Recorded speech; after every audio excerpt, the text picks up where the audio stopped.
আজ দুপুরের খাবার নিয়ে তোমাদের সাথে চলে এলাম। দেখো, প্রথমেই এখানে নিয়ে নিয়েছি উচ্ছে, কুমড়ো আর বেগুন দিয়ে ভাজা। এটা জানি না অনেকে খাও মনে হয়, আমাদের বাঙাল বাড়িতে বলে উচ্ছে কুমড়োর বটি। সেখানে আমি একটু বেগুনও দিয়ে দিয়েছিলাম, কাঁচা লঙ্কা আর কালো জিরে দিয়ে। এটা দিয়ে তো অর্ধেক ভাত খাওয়া হয়ে যায়। দেখো, থালা পুরো পরিষ্কার, বাট না, আরও আইটেম আছে তাই আরও খেলাম। তারপরে নিয়ে নিয়েছিলাম ডাল মাখানি। এটা আমি বানাইনি, এটা আমার এক দিদা আমাকে পাঠিয়েছে বানিয়ে। এটা হলো না মুসুর ডাল, সঙ্গে আলু, তারপর দেখো ক্যাপসিকাম আছে, আর রসুন আদা কুচিয়ে কাঁচা লঙ্কা দিয়ে একটা ঘন থকথকে ডাল। এই ডালটা দিয়ে ইউজুয়ালি ভাত হয়তো খায় না, বাট আমাকে দিয়েছিল লাঞ্চ টাইমে, তাই জন্য আমি ভাত দিয়ে একটু জাস্ট টেস্ট করে দেখে নিলাম, বেশ ভালোই লাগলো খেতে। তোমরা ট্রাই করতে পারো।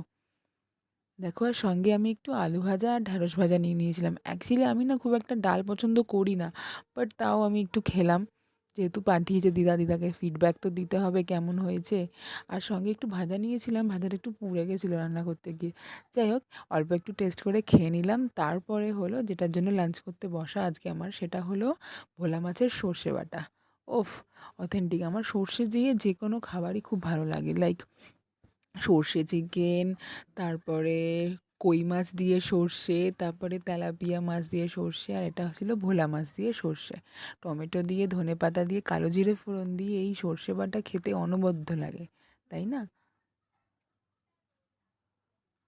উফ, এটা আমার মায়ের হাতে বানানো, চমৎকার বানায় এই খাবারটা।